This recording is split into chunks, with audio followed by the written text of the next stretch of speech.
주 예수 그리스도의 은혜와 하나님의 사랑과 성령의 교통하심이 너희 무리와 함께 있을지어다. 아멘. 오늘은 은혜의 하나님에 대해서 말씀을 드리고자 합니다. 옛 헬라 사람들은 값없이 대가 없이 공짜로 주시는 것을 은혜로 주신다고 말합니다. 세상 사람들은 말하기를 이 세상에 공짜는 없다고 그렇게 말을 하는데, 우리 하나님에 관한 한 하나님은 우리에게 은혜를 공짜로 주시는 것입니다. 은혜란 헬라의 카리스라는 말인데, 아주 보기에 아름다울 때 헬라 사람들은 카리스라고 말합니다. 황혼에 서쪽 하늘이 붉게 물들고 새들이 날아가고 평화롭고 고요할 때 이를 보고 카리스, 야 은혜롭다, 그렇게 말을 합니다. 또한 노래를 잘 부를 때 들으면 기분이 좋지 않습니까? 그 노래를 듣고 난 다음 마음에 아주 기쁘고 평화스러우면 카리스, 은혜롭다, 그렇게 말을 하는 것입니다. 그리고 또 어떠한 사람이 훌륭한 일을 해서 사회적으로 칭찬받을 만한 득성스러운 행동을 했을 때, 야 은혜로운 행동을 했다. 은혜란 말을 다양하게 사용하고 있습니다. 보기에도 아름다운 예술품이나 경치를 보았을 때 카리스, 은혜롭다고 말합니다. 아름다운 음악을 들었을 때 또한 득성스럽고 훌륭한 행위를 볼 때도 카리스, 은혜라고 말하는 것입니다. 그러므로 은혜란 여러분 공짜로 우리에게 주시는 하나님의 축복일 뿐 아니라 그 은혜가 우리의 생애 속에 큰 역사를 베풀어 주는 것입니다. 변화를 갖다 주는 것입니다. 보기에도 아름답고 듣기에도 좋고 함께 살기에 득성스러운 훌륭한 인격으로 변화시켜 주시는 것을 은혜라고 말하는 것입니다. 첫째로 하나님은 은혜의 하나님이라는 것을 우리가 알아야 되는 것입니다. 아버지 하나님의 은혜는 말로 다 할 수 없습니다. 왜냐하면 천지와 만물을 하나님 아버지가 지으셔서 하나도 남김없이 우리에게 선물로 주셨기 때문인 것입니다. 하나님이 태양을 만드셔서 우리에게 돈 받고 태양의 빛을 비치게 합니까? 공짜로 햇빛을 비치게 하는 것입니다. 하나님이 공기를 만들어서 우리에게 돈 받고 숨쉬라고 합니까? 공짜로 숨쉬게 하는 것입니다. 물을 주님께서 만들어서 우리에게 공짜로 주었는데 사람들이 오염되게 했지 하나님 오염되게 안 했었습니다. 물도 공짜로 주셨습니다. 오곡백과 다 주님이 공짜로 만들어서 주신 것입니다. 하나님께서 천지와 만물을 선물로 주신 것으로 하나님은 은혜의 하나님인 것입니다. 선물을 주는 분은 은혜의 하나님인 것입니다. 우리의 생명도 그저 주신 것이지 대가를 받고 우리 생명을 주신 것이 아닙니다. 우리가 어머니 뱃속에서 10달을 자라서 세상에 태어날 때 공짜로 태어났지 우리가 돈 주고 어머니 뱃속에서 태어난 것은 아니지 않습니까?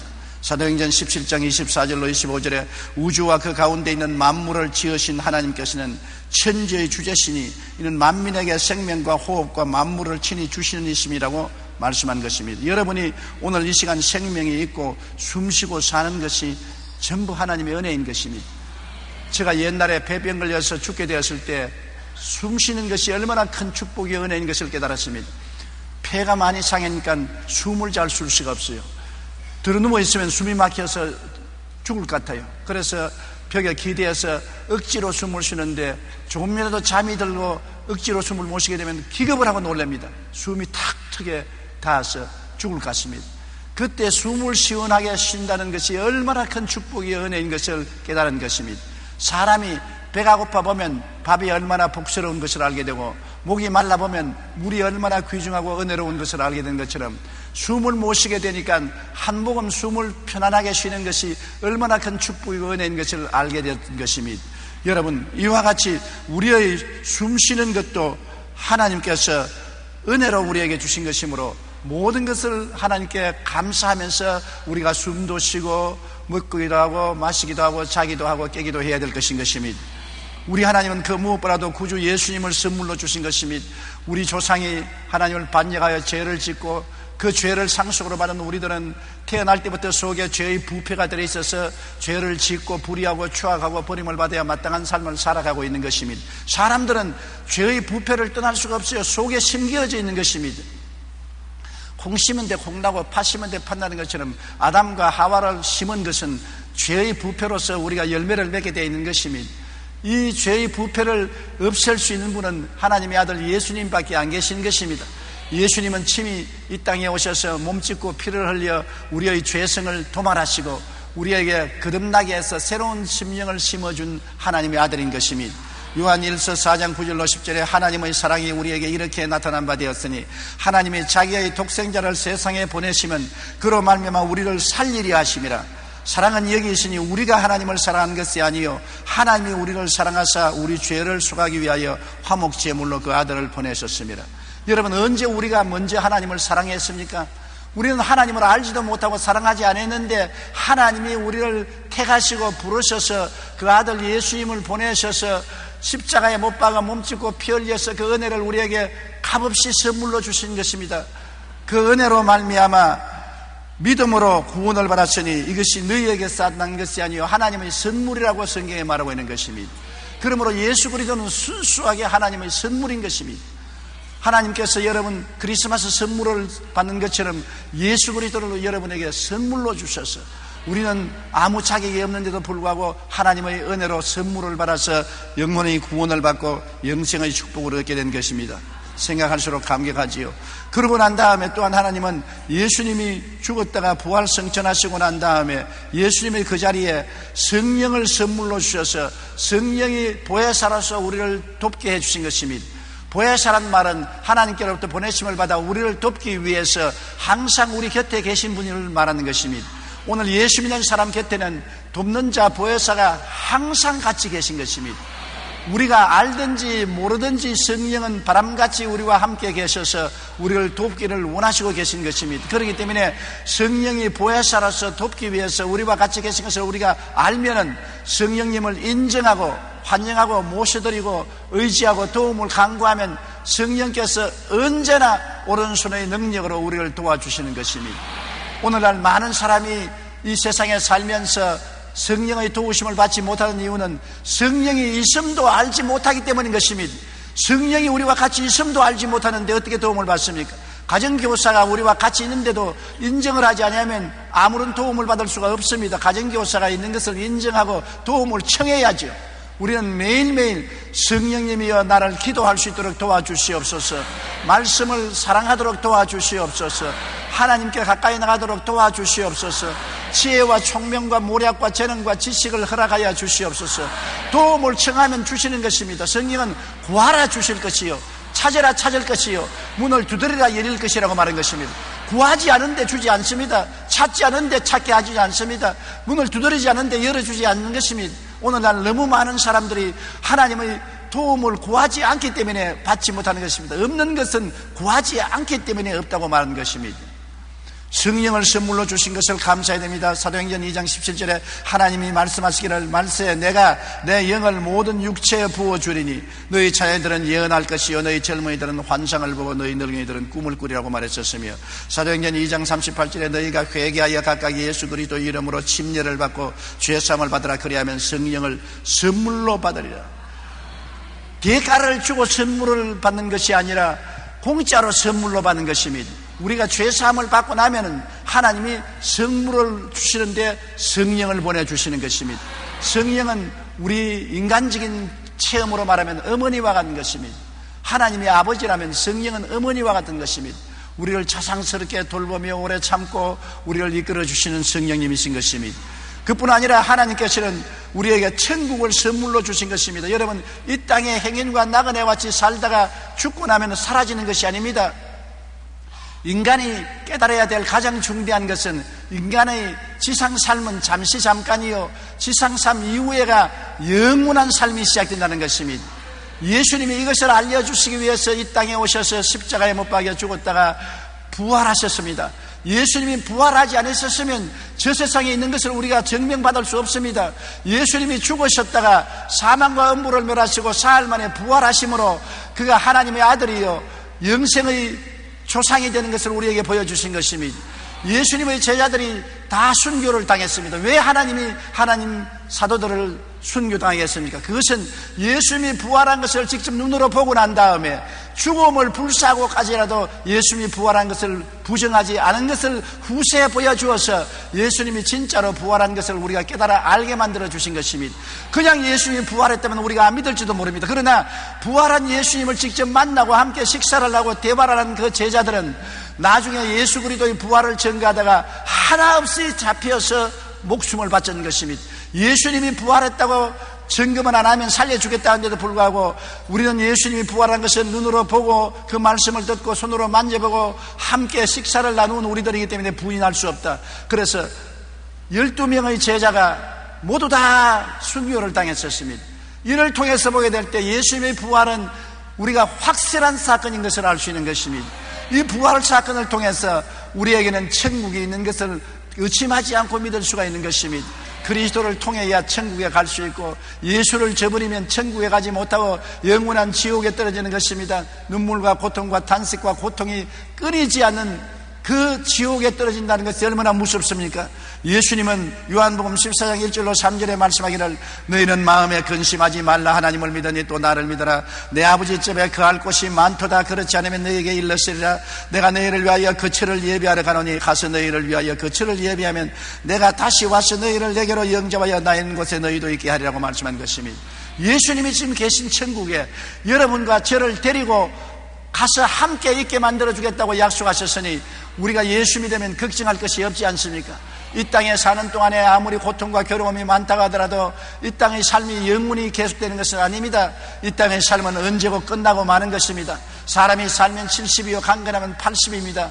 그 고생과 수고의 날이 지나고 난 다음에 주님께서 영원한 평안과 기쁨의 처소인 천국으로 우리를 이끌어 주겠다고 약속하시고 그것을 대가를 받고 주신 것이 아니라 선물로 주신 것입니다.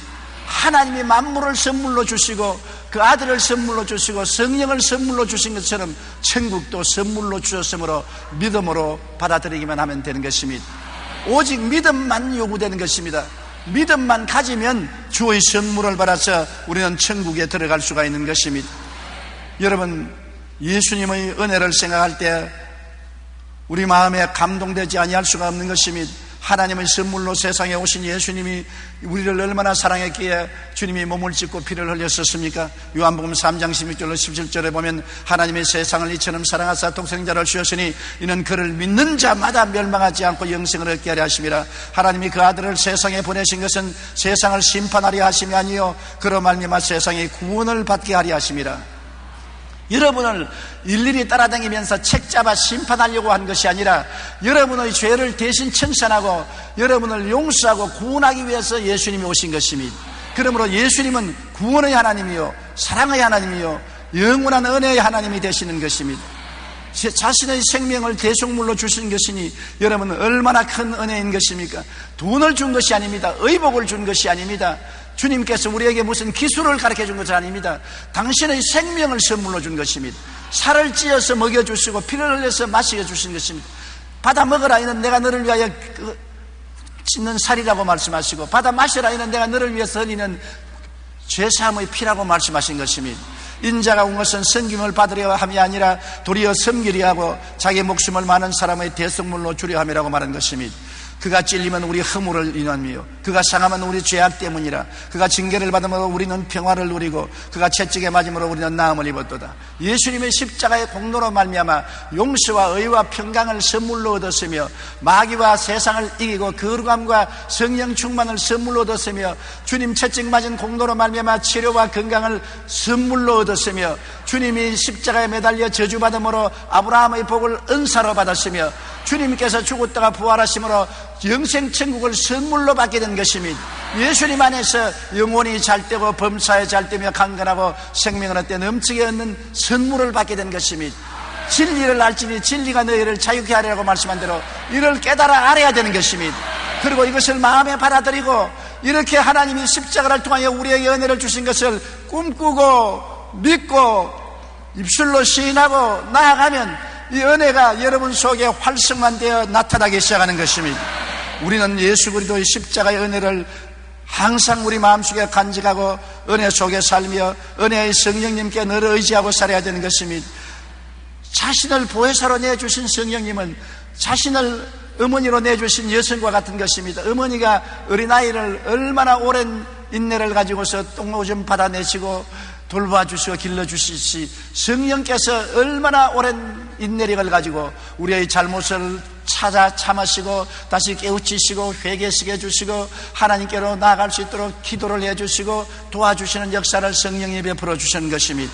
요한복음 14장 16절 18절에 예수께서 말씀하기를 내가 아버지께 구하겠으니 그가 또 다른 보혜사를 너에게 주사 영원토록 너희와 함께 있게 하시리니 그는 진리의 영이라 내가 너희를 고아와 같이 버려두지 아니하고 너희에게로 오리라.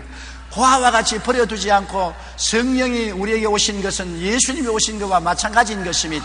성령을 통하여 예수님이 오셔서 고아원에 있는 우리처럼 만들지 아니하시고 부모가 있는 어린아이처럼 만들어 주시겠다는 것입니다. 그러므로 우리는 하나님이 죽은 하나님이 아니라 살아계신 하나님이며 이슬련 하나님이 아니라 지금 살아계신 하나님이며 구말리 장천 멀리 계신 하나님이 아니라 우리와 함께 거하시고 우리 속에 계시는 하나님인 것을 인정하고 받아들이고 믿게 되시기를 주님 이름으로 축원합니다.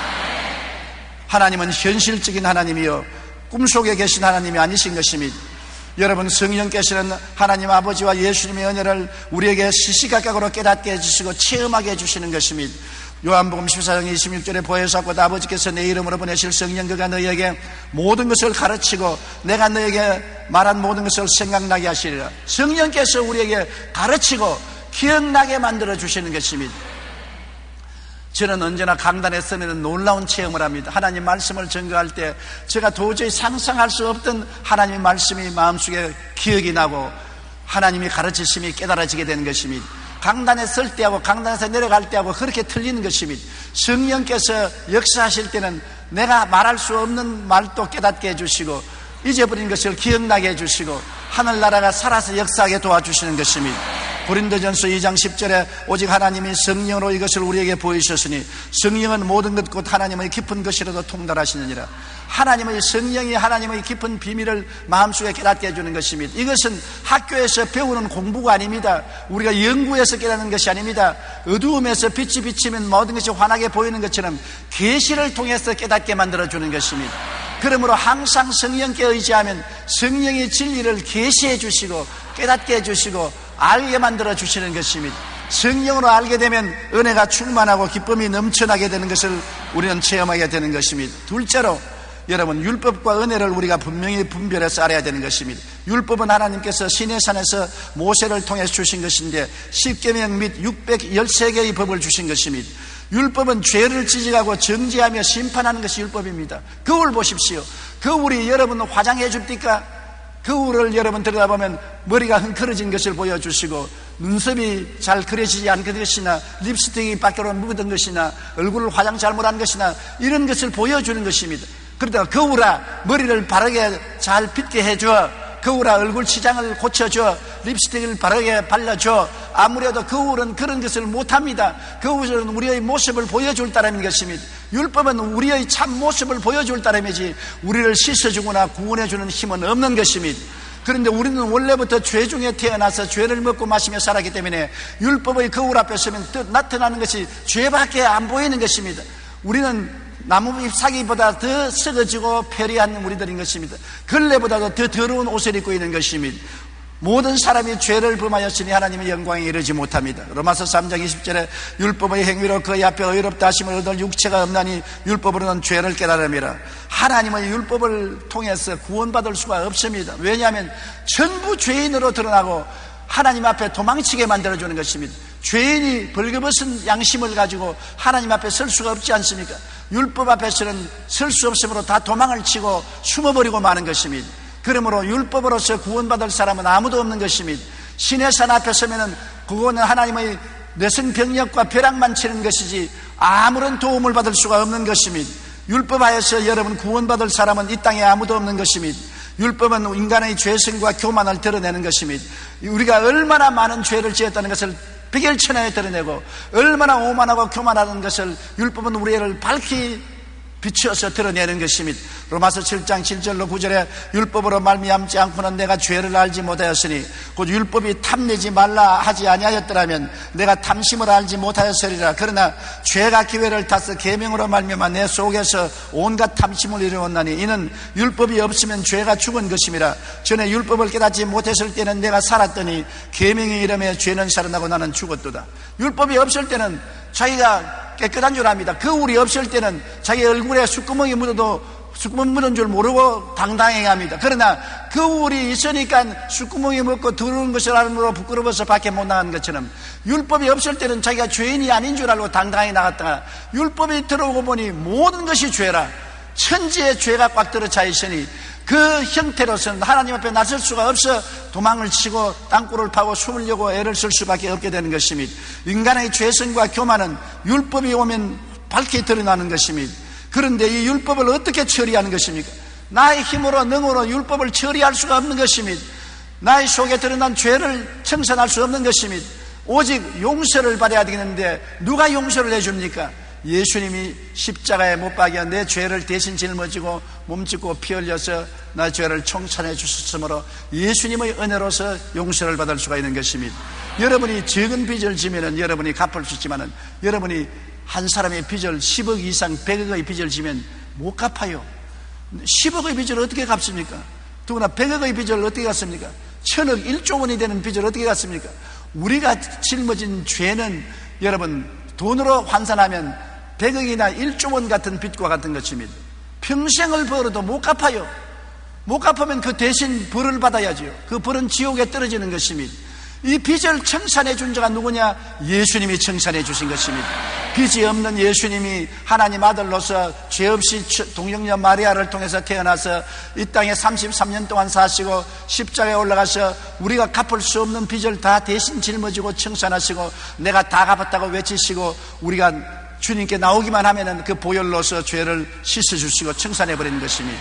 우리의 죄를 통해서 서같이 멀리 옮기시고 영원히 등 뒤로 던지시고 죄가 눈에 다시 보이지 않게 만들어주시는 것입니다. 주님은 갈보리 십자가를 통하여 우리에게 공짜로 용서와 구원을 주시는 것입니다.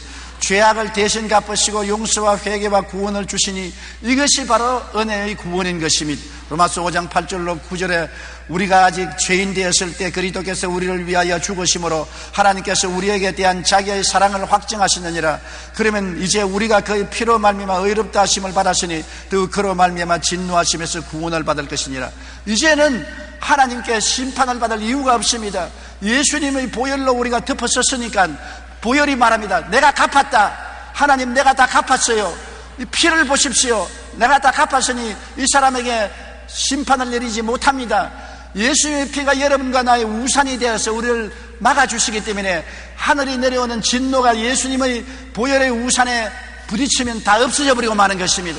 예수의 보혈에 의지하는 사람은 값없이 용서를 받고 의롭다함을 얻고 하나님의 은혜로 구원을 받아 하나님의 백성이 되는 것입니다. 나의 죄를 씻기는 예수의 피밖에 없네.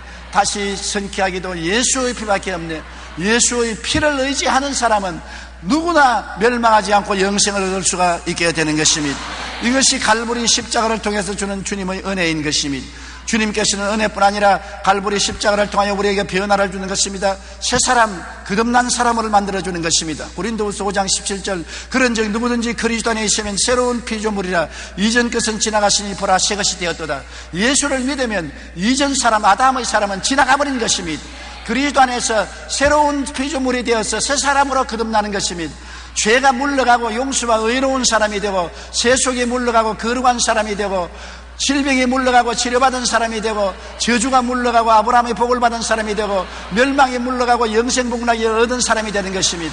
택하신 족속이요 왕같은 제상이요 거룩한 나라요 그의 소유된 백성이 되는 것입니다. 거듭나서 새 사람이 된다는 놀라운 은총을 우리가 받게 되는 것입니다. 다시 말하면 여러분의 신분이 달라지는 것입니다. 한 여성이 시골에서 오줌동이 들고 밭에 가서 오줌 뿌리고 온갖 고생과 괴로움을 다하다가 부잣집 아들하고 결혼을 해서 시집을 오게 되면 신분이 달라집니다. 이제 오줌동이 머리에 걸머지고 밭에 가서 뿌릴 필요가 없는 것입니다.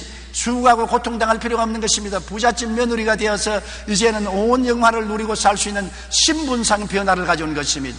여러분, 우리는 예수 믿고 난 다음에 신분상 변화를 가져오는 것입니다. 하나님께서 우리를 흑암의 권세에서 건져내서 그 사랑의 아들 나라로 옮긴 것입니다. 여러분은 사랑의 아들 나라에 살고 있지 마귀의 세상에 살고 있지 않은 것입니다. 온 세상은 악한 자에게 속에 있으나 여러분 예수를 구주로 모심으로 여러분은 하나님의 사랑의 아들 나라 속에 들어와 있는 것입니다. 아들을 통하여 의로운 사람이 되었고, 아들을 통해서 거룩한 사람이 되었고, 아들을 통해서 병나은 사람이 되었고, 아들을 통해서 아브라함의 복을 받은 사람이 되었고, 아들을 통해서 영생 복락을 얻은 사람이 된 것입니다. 자기의 신분이 어떠한 사람인 줄을 알기를 바랍니다. 자기가 누군지를 모르고 살면 얼마나 불쌍한 사람인 것입니까? 당신이 누구요? 나는 누군지 모릅니다. 너무나 비참하잖아요. 당신이 누구요? 나는 오중복음과 삼중 축복을 받은 사람인 것입니다. 나는 그리스도 안에서 새 사람이 되고 영혼이 잘 되고 범사에 잘 되며 강건하게 된 사람입니다. 나는 이런 사람이요. 그렇게 주장할 수 있으면 얼마나 좋지 않습니까? 여러분, 신분을 확인하고 사십시오. 옛 사람이 아닙니다. 새 사람이 된 것입니다. 예수님의 보혈로 값주고 사서 사망과 음부에서 해방된 사람인 것입니다. 자유를 얻게 된 사람인 것입니다. 복받은 사람인 것입니다. 승리를 얻은 사람인 것입니다. 영광스러운 사람이 된 것입니다. 내가 누군지를 알아야 내가 그리스도 안에서 성공적인 삶을 살 수 있습니다. 내가 누군지 알아야 내 신분을 주장할 수 있는 것입니다. 마귀가 시키는 대로 끌려가는 사람은 자기가 누군지 모르기 때문에 끌려가는 것입니다. 내가 자유의 사람인 줄 알면 마귀가 물러가라. 나는 그리스도로 말미암아 자유인이 되었다. 그리스도로 말미암아 죄를 이긴 사람이 되었다. 그리스도로 말미암아 병에서 고침 받았다. 예수로 말미암아 축복받은 사람이 되었으니 저주야 물러가라. 신분을 알면 신분을 누릴 수가 있는 것입니다. 내 자신을 알라고 말한 것처럼 여러분 자신을 그리스도 안에서 알아야 이것을 그대로 믿고 꿈꾸고 입술로 주장할 수가 있는 것입니다. 그럴 때 여러분이 그 신분 속에 살 수가 있는 것입니다. 디도서 3장 5절에 우리를 구원하시되 우리의 행한 바 의로운 행위로 말미암지 아니하고 오직 그의 긍휼하심을 따라 중생의 시선과 성령의 새롭게 하심을 하셨다고 말한 것입니다. 우리의 행위로서 신분이 달라진 건 아닙니다. 믿음으로 신분이 달라진 것입니다. 예수님의 은혜로 신분이 달라진 것입니다. 여러분 제발 옛사람으로 생각하고 옛사람으로 꿈꾸고 옛사람으로 믿고 옛사람으로 말하지 마십시오. 옛날 사람은 지나가고 마는 것입니다.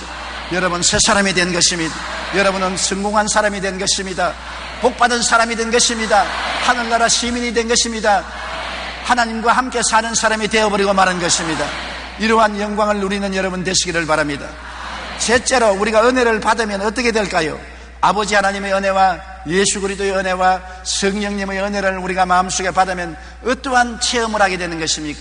은혜는 여러분에게 모든 것을 아름답게 변화시키는 역사를 가지고 있는 것입니다. 은혜는 공짜로 받을 뿐 아니라 보기에도 아름답고 덥기에도 돋고 같이 살기에도 덕성스러운 큰 변화를 말하는 것입니다. 은혜가 오면은 가장 먼저 오는 것이 마음의 평화가 다가오는 것입니다. 이스라엘 예수님의 제자들이 그리스도와 함께 갈릴리 호수를 건너가다가 큰 풍랑을 만났지 않습니까? 풍랑이 대작하여 돛이 부러지고 닻이 부러지고 그들은 물에 흠뻑 젖고 물이 배를 침몰시키려고 하는 그 위험에 처했을 때 주무시는 예수님을 깨워 일으키니 예수님이 일어나서 바람과 바다를 꾸짖으시며 즉시로 잠잠해지고 마는 것입니다. 여러분과 나의 인생 풍파에 우리가 시달려서 죽을 지경일 때가 많습니다. 고난의 풍파, 가정의 풍파, 생활의 풍파, 인생고의 바람에 시달려서 고통당할 때 예수님을 깨워 일으켜서 그리스도의 은혜가 오면은 마음속에 평화가 즉시로 다가오게 되는 것입니다. 이 마음의 평화는 사람의 힘과 능으로 만든 것이 아니라 위에서 내려오는 평화로서 놀라운 기적적인 평안으로 마음을 잡아주는 것입니다. 풍랑해진 갈릴리 바다가 잠잠하고 고요해지는 것처럼 마음이 잠잠하고 고요해지는 것입니다. 데살로니가 후서 3장 16절에 평강의 주께서 친히 때마다 일마다 너에게 평강을 주시고 주께서 너희 모든 사람과 함께 하시기를 원하노라. 때마다 일마다 마음이 편안해지는 것입니다. 마음이 편안해야 가정도 평안하고 사업도 평안하고 생활도 평안한 것입니다. 마음에 평안이 없으면 돈이나 지위나 명예나 권세나 부귀나 영화가 결코 우리에게 행복이 되지 못하는 것입니다. 평화가 여러분 행복의 기초가 되는 것입니다. 이 평화는 예수님께서 여러분에게 주시는 것으로 예수님께 은혜를 구하면 은혜가 와서 평안으로 채워주는 것입니다. 예수님께서 말씀하기를 평안을 너희에게 끼치노니 곧 나의 평안을 너희에게 주노라. 내가 너희에게 주는 것은 세상이 주는 것과 같지 아니하다고 말씀한 것입니다. 오늘 또 예수 그리스도께서 은혜를 통해서 평안을 주시기를 주님 이름으로 축원합니다. 은혜가 오면 마음의 기쁨이 솟아나는 것입니다. 세상이 주는 기쁨은 잠시 있다 사라지지만 예수 믿고 들어오는 기쁨은 끝없이 마음속에 솟아나는 기쁨인 것입니다. 주의 기쁨이 마음속에 넘쳐나면 그리스도의 사랑도 넘쳐나는 것입니다. 여러분 근심 걱정이 물러가고 기쁨이 마음에 넘쳐오면 얼마나 행복하고 좋습니까? 주의 사랑 비칠 때 기쁨 오지 않아요? 1절만 불러볼까요? 주의 사랑 비칠 때의 기쁨 오네. 근심 걱정 물러가고 기쁨 오네. 기도하게 하시며 희미한 건 물리쳐 주의 사랑 비칠 때의 기쁨 오네. 그 큰 사랑 내 마음속에 명랑하게 비칠 때에 찬송하네. 그 큰 사랑 내 마음속에 평안과 기쁨 주네. 그 큰 사랑. 마음에 주님의 은혜가 오면은 기쁨과 사랑이 넘쳐나게 되는 것입니다. 주님의 은혜를 받았던 사람이 늘 마음에 찡그리고 있고 늘 미움이 있고 원한이 있으면 은혜를 못 받았기 그런 것입니다. 은혜를 받으면 그런 변화가 다가오는 것입니다. 이사야 35장 10절에 야훼의 속량함을 받은 자들아 돌아오며 노래하며 시온에 이르러 그들의 머리 위에 영영한 희락을 띠고 기쁨과 즐거움을 얻으리니 슬픔과 탄식이 사라지리라. 은혜가 오면 슬픔과 괴로움이 사라지고 영영한 희락이 넘쳐나게 되는 것입니다. 하나님의 은혜가 이렇게 임하기를 간절히 바랍니다. 여러분, 은혜가 와야 마음의 만족과 행복이 다가오는 것입니다. 행복이 은혜로 말미암아 오는 것이지 세상 것으로 오는 행복은 잠시 있다 사라지는 안개와 같은 것입니다. 고린도후서 3장 5절에 우리가 무슨 일이든지 우리에게서 난 것 같이 스스로 만족할 것이 아니니 우리의 만족은 오직 하나님께로부터 나느니라. 하나님이 오셔야 돈도 만족하고 가정도 만족하고 지위와 명예와 권세도 만족하지, 하나님 없는 만족은 있는 것 같으나 없고 거짓에 불과한 것입니다. 여러분, 사람들은 자꾸 돈 하는데 돈은 많을수록 타락하고 만족을 빼앗아가는 것입니다. 지위도 여러분, 하나님이 없는 지위는 마음의 평화를 빼앗아가고 탐욕으로 꽉 채워놓고 마는 것입니다. 하나님의 은혜가 와야 참으로 모든 것이 돈도 지위도 명예도 권세도 부귀도 영화도 만족하게 되고 행복이 되게 되는 것입니다. 빌립보 3장 8절에 또한 모든 것을 해로 여기면 내 주 그리스도 예수를 아는 지식이 가장 고상하기 때문이라. 내가 그를 위하여 모든 것을 잃어버리고 배설물로 여기면 그리스도를 얻기 위함이라고 말한 것입니다. 예수를 얻는 지식이 너무나 고귀하기 때문에 더는 다른 것은 다 배설물로 여긴다고 바울이 말한 것입니다. 돈이나 지위나 명예나 권세나 부귀나 영화도 은혜 없으면 배설물과 같다는 것입니다. 은혜가 있어야 효과가 발생하는 것입니다. 예수 그리스도의 은혜는 우리가 언제나 구하고 찾으면 우리 마음속에 다가오는 것입니다. 하나님의 은혜를 받고 나면 하나님과 이웃에 대한 사랑이 넘쳐나게 되는 것입니다. 은혜가 와야 하나님을 사랑하게 되고 이웃도 내가 뜨겁게 마음으로 사랑하게 되는 것입니다. 마가복음 12장 30절로 31절에 내 마음을 다하고 목숨을 다하고 뜻을 다하고 힘을 다하여 주 너희 하나님을 사랑하라 하신 것이요 둘째는 이것이니 내 이웃을 내 자신과 같이 사랑하라 하신 것이라. 이보다 더 큰 계명이 없느니라. 하나님을 이처럼 사랑하고 이웃을 사랑하려고 하는데 내 힘으로 안 되는 것을 어떻게 합니까? 은혜를 받으면 이런 사랑이 넘쳐나지만 은혜를 받기 전에는 이런 역사가 일어나지 않은 것입니다. 사랑이란 무엇입니까? 이웃에게 악을 행하지 않은 것이 사랑이요 이웃에게 잘해주는 것이 사랑인데, 은혜가 와야 이웃에게 악을 안 행하고 이웃을 잘해줄 수가 있는 것입니다. 선을 행하고 나누어 주기를 힘쓰는 이러한 일들은 은혜가 와야 우리의 생활 속에 이루어지는 체험인 것입니다. 은혜가 와야 감사와 찬송에 충만해지는 것입니다. 아무리 감사하고 찬양하여도 마음이 은혜가 없는데 어떻게 합니까? 은혜가 오면은 마음이 부드러워져요. 생각도 부드러워지고 마음도 부드러워지고, 은혜가 오면 손도 보들보들해지고 발도 보들보들해지고 몸도 보들보들해져요. 은혜를 받으면 부드러워져요. 저는 언제나 은혜가 왔는지 안 왔는지 보면 은혜가 오면 마음이 부들부들해져서 남의 말도 고깝게 들리지 않고 남의 말도 사랑스럽게 들리고 귀하게 보여지고, 은혜가 오면은 내 목이 부들부들해져서 목이 마음대로 움직여지고, 손가락이 부들부들, 손을 만지면 손이 그렇게 부드러울 수가 없어요. 은혜를 오면 얼굴을 만지면 얼굴이 굉장히 부드럽고 좋아요. 모든 것이 부드러워진다고요. 영도 부드러워지고 마음도 부드러워지고 몸도 부드러워지고 생활도 부드러워지고, 그 부드러워지는 가운데 감사와 찬송이 충만하게 되는 것입니다. 이러므로 하나님이 우리에게 은혜를 주시기를 원하고 우리가 은혜를 받아야 되는 것입니다. 골로새서 3장 16절로 17절 우리 다 같이 읽어보십시다.